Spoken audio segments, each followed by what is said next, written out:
Here we go. So, introduction to complex numbers. And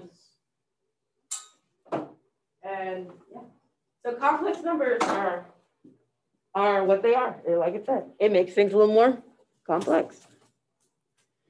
So best way to organize these notes is to draw 4 boxes. If you are face-to-face, your boxes have already been drawn for you and you're good to go, right? If you're at home, take your whole paper, divide it into quarters, and it's just a means of organization. You do not have to do it unless you want to.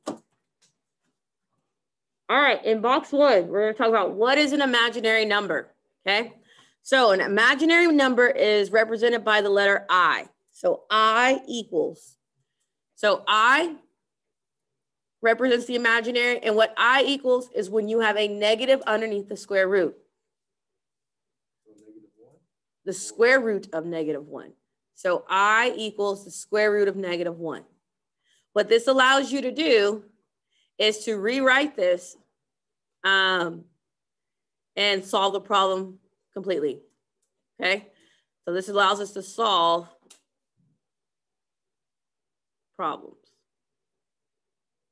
All right, now your I squared equals oh, hold on, guys. Yeah.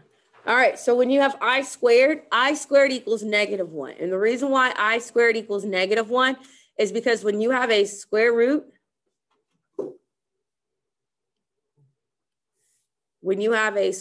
like if I have the square root of 2 times the square root of 2, that equals 2, right? So in this case, if I have the square root of -1 times the square root of -1, what is it just going to equal? -1, okay? Now, we're going to practice some simplifying. So we're going to do some basic practice with imaginary numbers. So here, we have the square root of -4. So what we're going to do is get rid of the negative.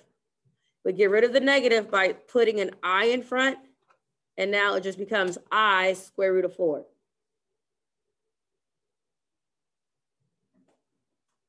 And when we do that, we now can take the square root of 4. And what's the square root of 4? 2. So our answer is 2i. And we're going to put plus or minus 2i.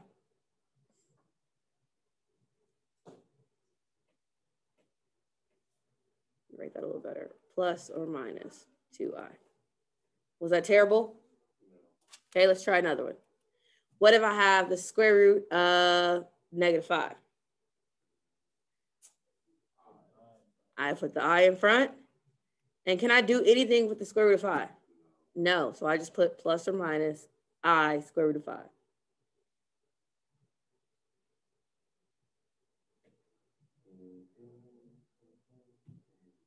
All right, you got it. All right, so just double checking. We have square root of -36. I need to get rid of the negative. So I square root of 36. What's the square root of 36? 6. So plus or minus 6i. That is a horrible glare. I see it.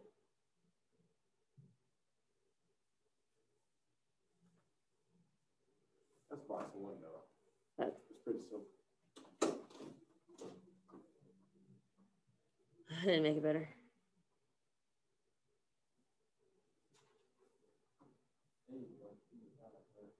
All right. That's box 1. So let's go to box 2. So in box 2, we have complex numbers consist of real part and an imaginary part, okay? It is written in the form of a plus bi, where a and b are real numbers, okay? And then your I makes it complex. So here, if we look at what we have, so our first example is 2 minus 3i. The 2 is real and the 3 is real because those are your A and your B. Okay, same thing here. Example number 2, -1 is real. And then there really is a 1 here, right? So the real are the numbers, the imaginary is the I. So even though there's not a number there, -1 plus I, 1i. But 1 can be invisible, right? Casper the Friendly 1, the I is there, okay? When there isn't anything present, the real on the other part is just 0, right? But do you have to write 0 in an addition problem? No, just like you don't have to write 1 in a multiplication, you don't have to write 0 in an addition. A, M, I, B. That's a complex number. So complex number consists of a real part and an imaginary part. I did it. I'm pointing to the 1.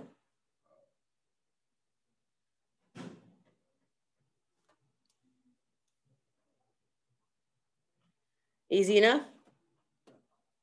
Okay. So someone give me an example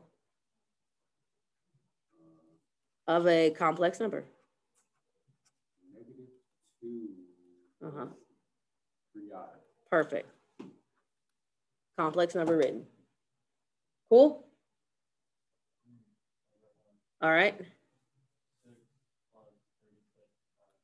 There we go. Bam. Complex number. Got it? All right.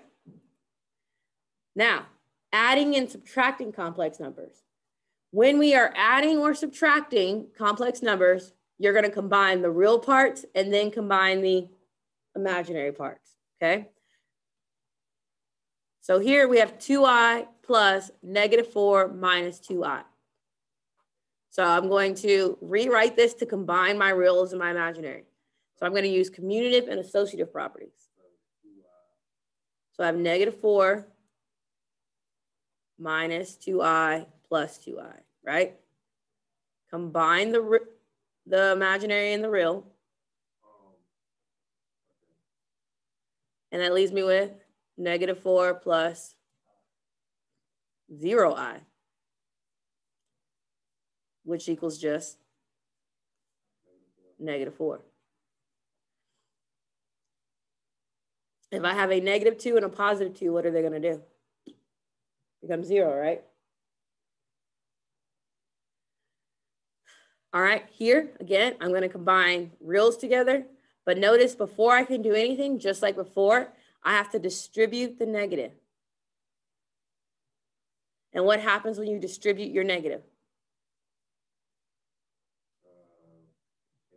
It changes the sign. A negative times a negative is a positive, and a negative times a positive is a negative.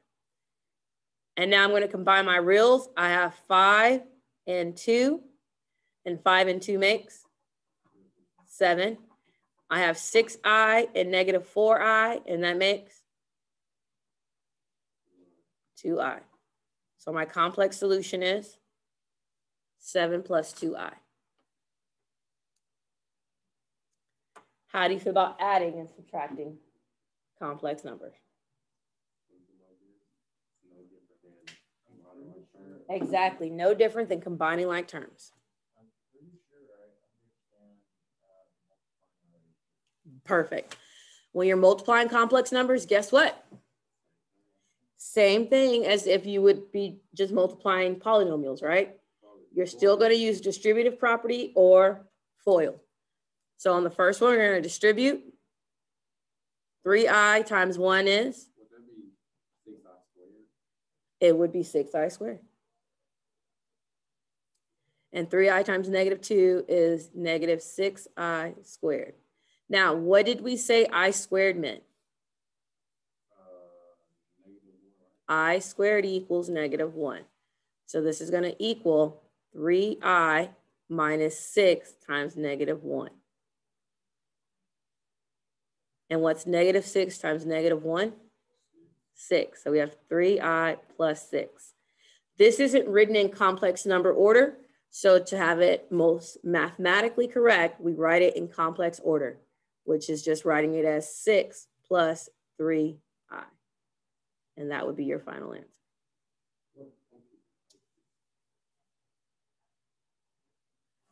How do we feel about simple monomial distribution? All right, now we're going to do a binomial distribution. And when we do binomial distribution, we use our handy dandy FOIL rule, right? So I'm going to do first 4 times 1 is 4. My outer 4 times negative 2i is negative 8i. My inner 3i times 1 is. And my last 3i times negative 2i is negative 6i squared. I'm going to combine and simplify. So 4 has no 1 right now. Negative 8i and positive 3i makes negative 5i. Negative 6i squared means that I have negative 6 times negative 1. Because I squared is negative 1. And that leaves me with 4 minus 5i plus 6. Lastly, combine like terms. I have a 4 and a 6, and they make what? 10. So we have 10 minus 5i is our final answer. And that's the introduction to complex numbers.